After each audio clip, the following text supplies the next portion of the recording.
Nous sommes en paix avec Dieu grâce à notre Seigneur Jésus-Christ. Bienvenue à chacun, chacune, ce dimanche matin ou tous ceux qui nous regarderont plus tard. Comme promis, nous allons revenir sur cette phrase. Alors ça, c'était pas une promesse, mais maintenant je vous le dis. Nous allons parler d'un homme qui n'était pas tout de suite, n'a pas toujours été en paix avec Dieu et était profondément angoissé par la mort. Et voici ce qu'il a écrit bien après, alors qu'il y avait une période de pandémie, à l'époque où il écrivait cette lettre, et il écrit ceci. « Je demanderai à Dieu, par miséricorde, de nous protéger. Ensuite, je vais aider à purifier l'air, donner des médicaments, les prendre. J'éviterai les lieux, les personnes où ma présence n'est pas nécessaire pour ne pas être contaminé, ni infliger ma maladie aux autres, pour ne pas causer leur mort par suite de ma négligence. Si Dieu veut me prendre, il me trouvera sûrement, et j'aurai fait ce qu'il attendait de moi, sans être responsable ni de ma propre mort, ni de la mort des autres. Si mon voisin a besoin de moi, je n'éviterai ni lieu ni personne, mais j'irai librement comme indiqué ci-dessus. Voyez, c'est une telle foi qui craint Dieu, parce qu'elle n'est ni impétueuse, ni téméraire, et ne tente pas Dieu. C'est-à-dire, il fait attention, mais en même temps, il n'a pas peur de ce qu'il pourrait lui arriver. Il respecte les consignes, mais en même temps, il ne craint pas de partir aider ceux qui ont besoin d'aide. Au risque de sa vie, peut-être. Pourquoi une telle attitude sans cette angoisse de la mort ? Ça vient pas de sa nature. Ce n'était pas dans son habitude. Au contraire, ce jeune homme, cet homme, 20 ans plus tôt, tout en étant croyant, fut angoissé à l'idée de mourir. Qu'est-ce qui avait changé entre les deux dates ? L'âge, le réalisme, le stoïcisme, le fatalisme ? Rien de tout cela. Cet homme, c'est Martin Luther. Et il écrivit ceci en 1527. Sauf que, comme je l'ai dit, une vingtaine d'années plus tôt, il faillit être tué par la foudre. Épouvanté, il avait fait vœu de se faire moine s'il en réchappait. Il a tenu sa promesse.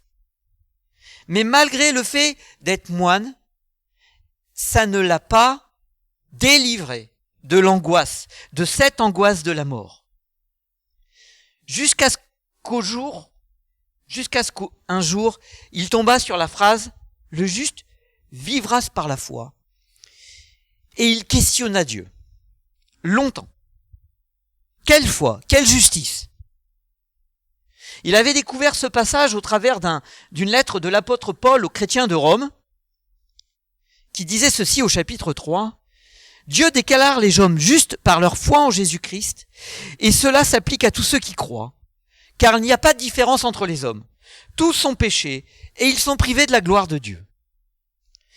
Ils sont déclarés justes par sa foi, c'est un don de Dieu que Dieu fait par le moyen de la délivrance apportée par Jésus-Christ. » Nous reviendrons sur son cheminement, sur son passage de l'angoisse à la paix, et après avoir saisi tout ce que ce texte disait.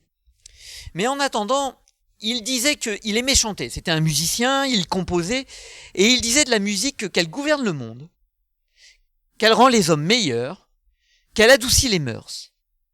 Pour lui, c'était le meilleur soutien des affligés. Elle rafraîchit l'âme et la rend au bonheur.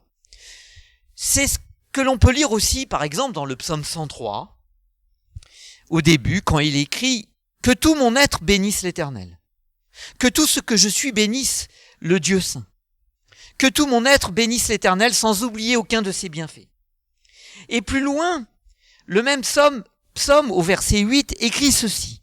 « L'Éternel est compatissant et miséricordieux. Il est plein de patience et débordant d'amour. Il ne tient pas rigueur sans cesse. Et son ressentiment ne dure pas toujours. Il ne nous traite pas selon le mal que nous avons commis. Il ne nous punit pas comme le méritent nos fautes.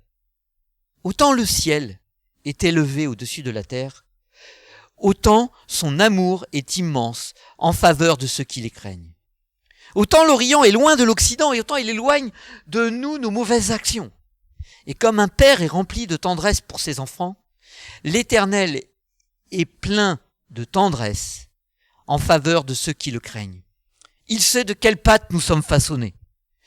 Il tient compte du fait que nous sommes poussière. Que les chants qui suivent nous permettent de nous détendre par le chant, en écoutant les paroles, en écoutant la mélodie. Prenons ce temps pour prier aussi pendant ce moment et nous nous retrouvons après.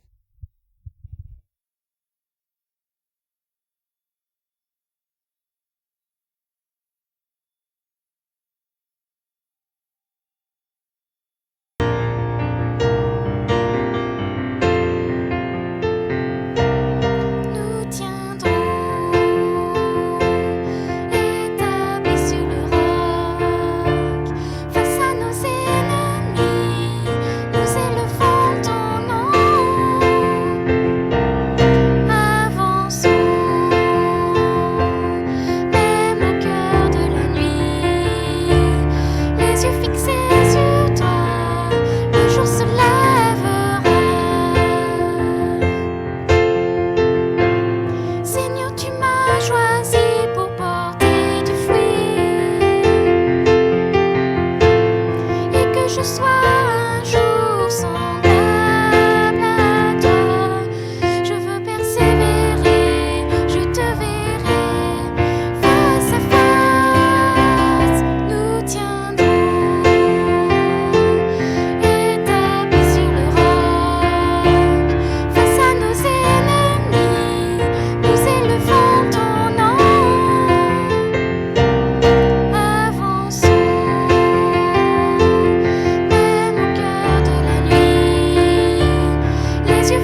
Notre Père, merci pour ces chants, merci pour les compositeurs, ces paroles.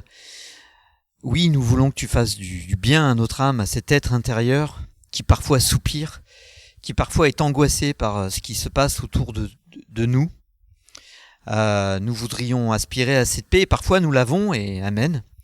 Mais nous voudrions aussi savoir quelle réponse tu apportes face à la mort possible. Alors aide-moi à être clair, aide-nous à pouvoir aussi tous comprendre et saisir les mauvais chemins, les chemins qui nous laissent une fausse paix, une fausse espérance, et vérifier si ce que tu nous promets est réellement une espérance solide. Amen. Les doutes et les questionnements face à l'angoisse de la mort refont surface, difficilement dans cette société, mais ils refont surface néanmoins. Ces derniers temps, ces 2-3 dernières années, nous sommes de plus en plus confrontés au fait que ça peut arriver à n'importe qui d'entre nous. Il y a d'abord eu les attentats. Ensuite, il y a maintenant cette mélodie, maladie. Et c'est pas une mélodie du tout. Et on aimerait qu'elle n'existe pas. Le chant disait, nous tenons sur le roc face à nos ennemis. Mais la Bible dit aussi que le dernier ennemi, c'est la mort. Et il est bon aussi que nous puissions parfois être confrontés au fait que ça peut nous arriver. Et ça nous arrivera. La réalité, elle est là. Ça va frapper aux enfants, aux adultes, aux personnes âgées, et pas que ceux qui sont en fin de vie et en maladie. Nous pouvons presque reprendre mot pour mot les phrases d'un autre psaume où on dit, qui est écrit ceci. On le voit. Les sages meurent. L'insensé et le stupide aussi. Et tous laissent derrière eux leur bien à d'autres. Ils n'imaginent pas que ce qu'ils ont construit, plutôt, ils s'imaginent que ce qu'ils ont construit subsistera pour toujours. Ils avaient même donné leur nom à leur terre. Aujourd'hui, on essaie de donner des noms à nos découvertes, à des lois, à des maisons, à des objets. On laisse nos noms à nos enfants. Et c'est une certaine fierté. Mais cela ne nous fera pas vivre éternellement. Et toutes nos œuvres ne vont pas nous survivre. Le problème demeure. Mais d'être angoissé par rapport à cette mort nous montre une chose. Nous ne nous faisons pas à cette mort. Parfois, certains disent qu'ils s'y sont faits, peut-être. Mais il ne faudrait pas que ce soit un abandon. Ne pas vouloir mourir est un signe de bonne santé mentale. Mais comment faire alors pour être en paix face à quelque chose que je ne veux pas et qui m'arrivera? Et c'est là où nous allons revenir à Luther. Parce que le contexte dans lequel il vit cette angoisse était aussi une angoisse collective à l'époque. Au début du XVIe siècle, dans l'Occident chrétien, il y a une angoisse. Plusieurs éléments historiques ont généré cette angoisse. Nous, ça va être les attentats, cette pandémie, et le fait que personne n'arrive à avoir de réponse. Et nous allons y revenir. Pour canaliser, régler le problème. À l'époque de Luther, et de Calvin peut-être aussi, il sortait d'une guerre de 100 ans. Et puis il y avait les épidémies, comme la grande peste noire. Elle avait marqué les esprits. Et notamment celui de cet homme. Il planait une atmosphère d'angoisse de mort, c'est inimaginable que les philosophes appellent le néant. Qu'est-ce qui se passe après?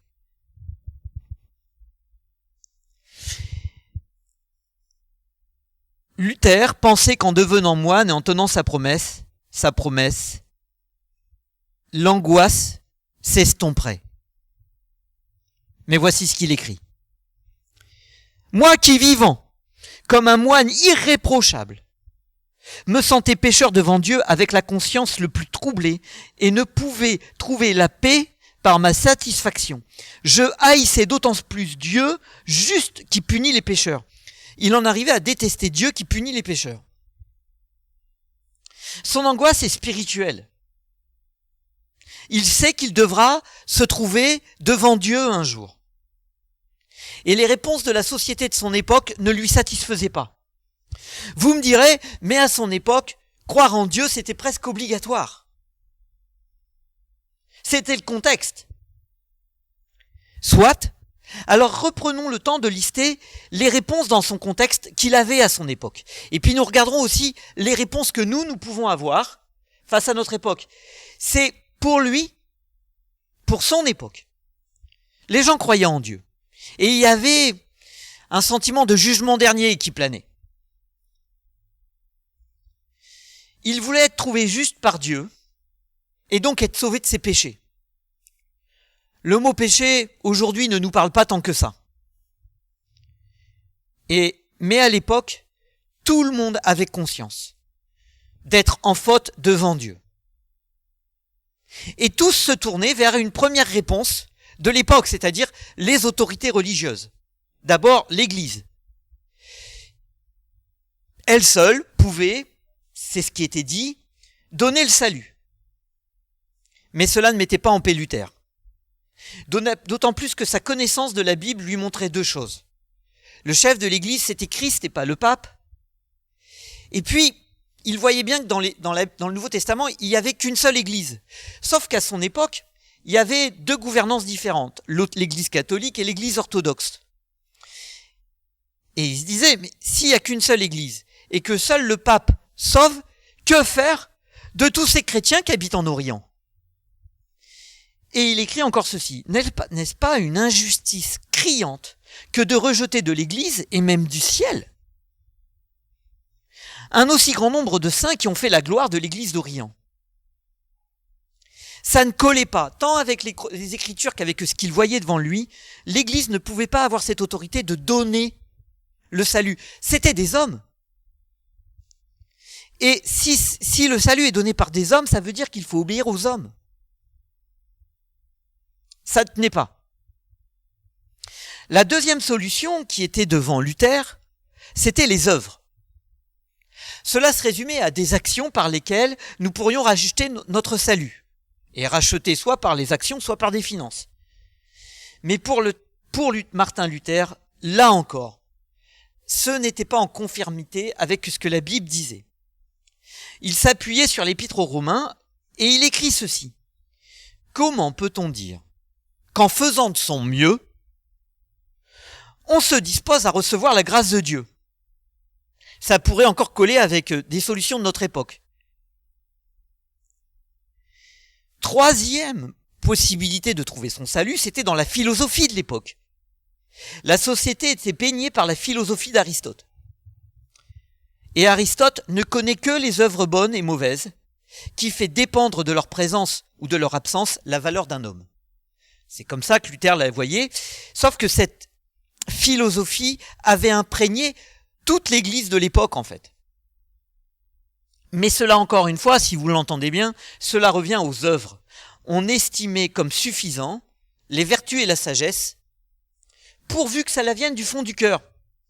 Encore une fois, on pourrait l'entendre aujourd'hui.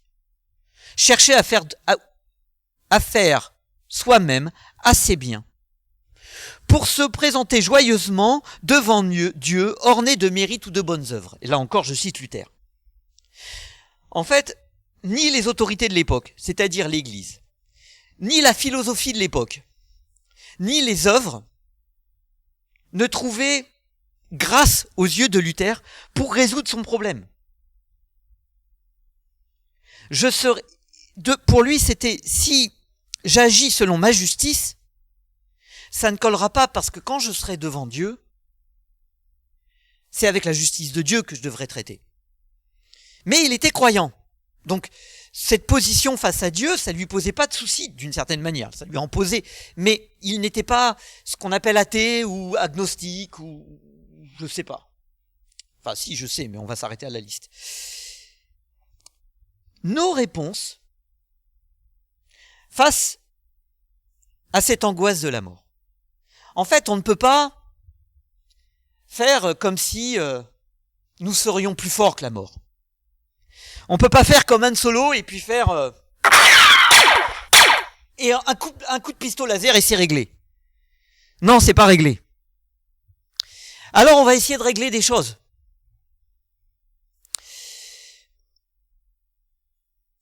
Mais nous avons de grandes difficultés dans notre société à admettre nos fautes devant Dieu. Déjà, à admettre nos fautes tout court.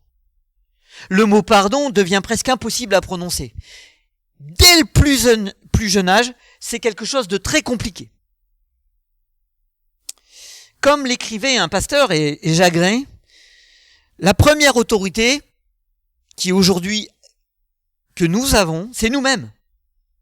Nous vivons à une époque où la plus grave erreur, et je cite, que l'on puisse commettre, consiste à dire à une personne qu'elle est dans l'erreur. Nous avons tous notre propre point de vue, et nous interprétons tous le monde et les choses sous l'angle étroit de notre propre personne. Le pire, c'est que tout comme la philosophie d'Aristote était rentrée dans l'Église, à l'époque, ce courant de pensée est rentré dans l'Église également aujourd'hui. Il nous faut prendre des pincettes pour oser dire à quelqu'un de croyant, de chrétien, qu'il est peut-être, éventuellement, un peu en décalage avec ce que Dieu pourrait penser.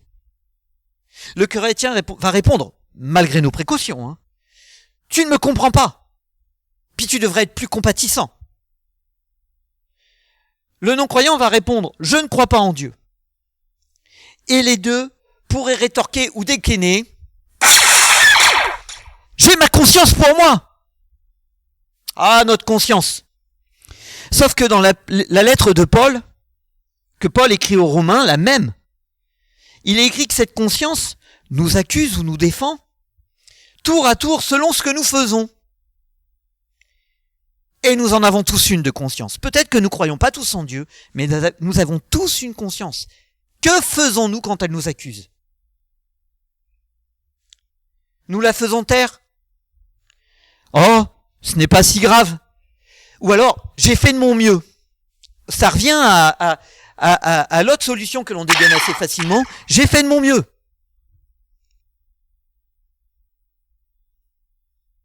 Si on fait bien, tant mieux. Mais ça suffit pas forcément. Ça fait pas toujours taire notre conscience. Nous la maltraitons. Et nous finissons par dire, oh, le bien, le mal, tout est relatif, c'est culturel, ça. Et, autre truc que nous dégainons, pour nous sentir pas trop mal, face à cette idée d'un potentiel jugement futur, puisque c'est ce que notre conscience va laisser supposer, c'est que il y aura des comptes à rendre peut-être. Déjà à soi-même. C'est les autres font pire. Pour éviter de se sentir jugé, on juge l'autre. Nous, au moins. En fait, nous en revenons toujours et encore, à l'idée que nous calibrons tout par rapport à nous sommes notre propre autorité.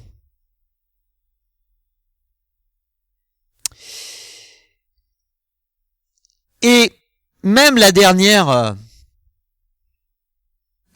réponse que nous pourrions mettre face à notre angoisse, de fait de savoir que notre vie ne nous plaît pas toujours, qu'il y a des choses qu'on aimerait effacer et refaire, et ça nous y passons tous, c'est pardonne-toi toi-même. D'une certaine manière, pourquoi pas? Mais encore une fois, que vas-tu te pardonner? Ce sera encore une fois selon tes critères, selon ton autorité, ta justice, tes connaissances. Et cela ne fera pas vraiment taire ta conscience. Nous avons bien enlevé le mot Dieu de notre quotidien, sauf que, malheureusement, ou plutôt heureusement, cette conscience subsiste. Et elle ne nous laisse pas vraiment tranquilles. Pourquoi ? Parce qu'elle montre que quelque chose est naturellement inscrit dans notre cœur, dans notre pensée. Nous ne nous satisfaisons pas des injustices. Comment pouvons-nous dire qu'il n'y a ni bien ni mal ou que c'est relatif si, quand il y a des injustices, soit que nous subissons, soit que nous commettons, nous avons du mal à les accepter. Nous avons même du mal à nous pardonner. Et je comprends. Elle nous montre que nous avons un problème, tout comme la loi de Dieu montre aux chrétiens qu'ils ont un problème avec Dieu et que il y a quelque chose qui manque pour être en paix. Alors Martin Luther, lui, il a persévéré. Et c'est un exemple que nous pouvons tenir. Quand des questions nous turlupinent, des questions existentielles nous turlupinent, est-ce que nous pouvons écrire comme Martin Luther, intraitable. Je bousculais Paul à cet endroit, c'est-à-dire la lettre, jusqu'à ce qu'enfin, Dieu ayant pitié, alors que je méditais jour et nuit, je remarquai l'enchaînement des mots, à savoir, la justice de Dieu est révélée en lui, comme il est écrit, le juste vivra par la foi. Alors je commençais à comprendre que la justice de Dieu est celle par laquelle le juste vit du don de Dieu. Il y a tout dans la lettre de Paul pour le conduire à Dieu. Cette justice de Dieu, par la foi et non par les œuvres. C'est le grand thème de la réforme, de la redécouverte de Luther, puisque saint Augustin au 5e siècle disait la même chose. Les apôtres disaient la même chose. Pourquoi Dieu peut-il nous regarder comme justifiés, c'est-à-dire, c'est bon, je te condamnerai pas, en règle avec lui? Le texte dit parce que Jésus-Christ a pris sur lui la condamnation qui nous était réservée. Nous n'étions pas capables de le faire. C'est ce qu'a compris Martin Luther. Et cela a transformé sa vie. Et ça a eu un impact profondément dans toute sa génération jusqu'à aujourd'hui. Nous en vivons encore les conséquences pour tous ceux qui ouvrent la Bible. Il avait bien compris que quel que soit son niveau de justice, son niveau de pénitence et ses actes, même s'il est bien de faire des actes bien, ça ne réglait pas son problème devant Dieu. La seule solution, c'était la grâce de Dieu. Alors, pourquoi a-t-il fait ça? Pourquoi Jésus-Christ a-t-il fait ça? Cela se trouve au chapitre 5, et j'aimerais que vous y alliez, pour tous ceux qui ont une Bible, de la même lettre aux Romains. Le passage explique qu'on est justifié par la foi en Christ, et que c'est suffisant, et que cela ne dépend pas de nous, mais de lui. Et que nous sommes désormais en paix avec lui si nous croyons. Et voici ce que nous lisons dès le verset 1 du chapitre 5. Puisque nous avons été déclarés justes en raison de notre foi, nous sommes en paix avec Dieu grâce à notre Seigneur Jésus-Christ. Par lui, nous avons eu accès au moyen de la foi, à ce don gratuit de Dieu qui nous est désormais acquis. Et notre fierté se fonde sur l'espérance d'avoir part à la gloire de Dieu. Mieux encore, nous tirons notre fierté même de nos détresses, car nous savons que la détresse produit la persévérance. La persévérance conduit à une fidélité éprouvée, et la fidélité éprouvée nourrit l'espérance. Or, l'espérance ne risque pas de tourner à notre confusion, car Dieu a versé son amour dans notre cœur par l'Esprit Saint qui nous a été donné. En effet, au moment fixé par Dieu, alors que nous étions encore sans force, Christ est mort pour des pécheurs. Après, mourrait-on pour un juste? Peut-être quelqu'un aurait le courage de mourir pour le bien. Mais voici comment Dieu nous montre l'amour qu'il a pour nous. Alors que nous étions encore des pécheurs, Christ est mort pour nous. Donc, puisque nous sommes maintenant déclarés justes grâce à son sacrifice, nous serons encore à plus forte raison sauvés par lui de la colère à venir. Alors que nous étions ses ennemis, Dieu nous a réconciliés avec lui par la mort de son Fils. À plus forte raison, maintenant que nous sommes réconciliés, serons-nous sauvés par sa vie. Mieux encore, nous plaçons désormais notre fierté en Dieu par notre Seigneur Jésus-Christ, en qui nous avons la réconciliation. Il est écrit que le fait d'être déclaré juste, ne pas être juste, déclaré juste, ça ne veut pas dire qu'on l'est vraiment. On est déclaré, regardé comme. Tout ça vient du fait que Christ est mort pour nous. Il existe des sacrifices ou des renoncements que nous sommes capables de faire par amour. Les parents envers leurs enfants, un frère envers une sœur, un mari envers une femme et une femme envers un mari. Mais ici, Jésus le fait alors que nous ne le considérions pas. Il est même écrit que tant que nous ne croyons pas en lui, nous sommes ses ennemis. Être ennemi de Dieu, ça ne veut pas dire avoir tué quelqu'un. C'est juste ne pas en vouloir dans notre vie. Comment sommes-nous décrits dans ce passage ? Alors même que nous ne saisissons pas encore que Christ est mort pour nous, nous sommes saisis sous 4 critères différents. Sans force, pas capable d'obtenir ce salut. Ennemi, séparé de Dieu. Pécheur et impie. En faute avec Dieu et en faute tout court.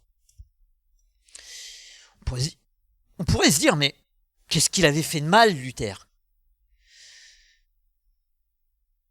La question n'est pas, est-ce qu'à nos yeux, Luther a fait des choses bien ou pas bien ? Luther savait, tout comme nous savons, que notre conscience nous accuse.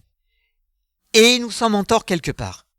Ça se traduit par pécheur, ennemi, sans force, impie, peu importe. Mais ce texte nous montre que si nous comprenons qu'aucun de nos actes et rien en nous ne peut convaincre Dieu de porter sa justice à notre compte, nous sommes prêts à recevoir ce don gratuit. Cet amour divin, inconditionnel. Il ne demande rien et il ne nous devait rien, mais il l'a fait. Dieu ne dit pas, je vais te donner une petite partie de mon amour aujourd'hui, et si tu fais mieux, demain t'en auras un peu plus. Vous pensez sincèrement en tant que parent que vous pensez comme ça ? Certains pensent comme ça. J'aspire à ne pas penser comme ça, et à aimer, point barre.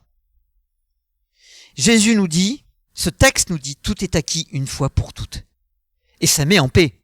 C'est, je suis aimé, je suis justifié, en règle avec Dieu, et plus qu'en règle, en paix, réconcilié et aimé. Un amour qui est un solide fondement. Nous pourrions penser qu'il s'agit d'un pansement pour nous faire supporter la douleur, les angoisses d'aujourd'hui. Pourtant, l'apôtre écrit clairement que il s'attendait à ce genre d'attitude, de commentaire, parce qu'il dit c'est une espérance qui ne trompe pas. Pourquoi elle ne trompe pas ? Nous avons 2 types de motifs de croire. Un motif subjectif. C'est je crois que Dieu m'aime parce que je l'ai vécu. C'est mon expérience. Et un motif objectif qui brise tout le mode de pensée actuel. Je crois que Dieu m'aime parce que c'est vrai, il est mort à la croix à ma place. C'est un fait. Il n'avait rien fait pour mériter cette mort. Il est mort comme un menteur, condamné. Et c'est parce que objectivement c'est vrai que je le vis comme une expérience. Ça vient rétablir cette philosophie qui dit « je le crois parce que je le vis », selon mon expérience à moi, cette autorité qui est moi. Jésus, en fait, ça vient rétablir l'autorité de la parole de Dieu. Ça peut paraître surprenant d'en parler comme ça, de façon aussi abrupte, mais c'est ça. Je le crois parce que c'est vrai. Et parce que c'est vrai, je vais vivre des choses qui vont confirmer cette vérité. Je voudrais vous demander un exercice avec moi. C'est de relire ce texte pendant le dernier chant. Ou après le dernier chant, vous relisez ce chapitre 5, ces 11 premiers versets, et vous remplacez tous les pronoms personnels « nous » par « je ». Je vous donne une idée de ce que ça peut faire. Puisque j'ai été déclaré juste en raison de ma foi, je suis en paix avec Dieu grâce à mon Seigneur Jésus-Christ. Par lui, j'ai accès, au moyen de la grâce, à ce don gratuit qu'il m'est désormais acquis. Ma fierté se fonde sur l'espérance d'avoir part à la gloire. mon espérance ne risque pas de tourner à la confusion car Dieu a versé son amour dans mon cœur. Je vous laisserai faire cette expérience chez vous. Avant le dernier chant, qui nous rappelle le fait que Jésus soit notre sauveur, je voudrais deux annonces. La première, c'est vendredi soir, nous aurons un autre temps pour nous rappeler plus en détail de ce que Jésus a fait pour nous. Passer un temps autour de Pâques ce vendredi soir. Vous recevrez un mail. Et puis, le deuxième point, c'est la suite.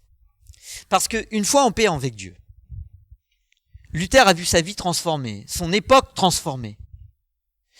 Le fait de vivre ce pardon de Jésus peut transformer nos vies et notre époque. C'est ce don et cette transformation dont nous parlerons la semaine prochaine avec un homme qui a lui aussi transformé sa génération, son pays, tout en ayant une action politique sans être président, sans être premier ministre, sans être président,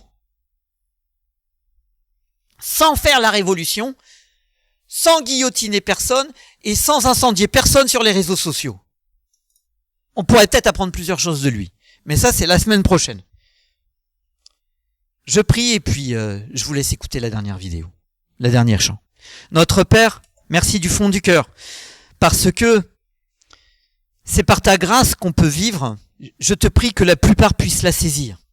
Je te prie que la plupart puissent comprendre et vivre cette grâce, se détendre avec tout ce qu'ils sont en train d'entreprendre, de pas se juger en fonction des œuvres qu'ils font, et s'ils se sentent jugés, qu'ils te demandent pardon, parce que en ta présence, il n'y a pas de condamnation. Aide-nous aussi à saisir davantage cet amour inconditionnel qui ne dépend pas des œuvres que nous aurions fait les uns et les autres. Merci du fond du cœur, parce que c'est écrit, parce que c'est vrai, et parce que ça transforme notre vie au quotidien. Et nous te prions ça au nom de ton Fils Jésus. Amen.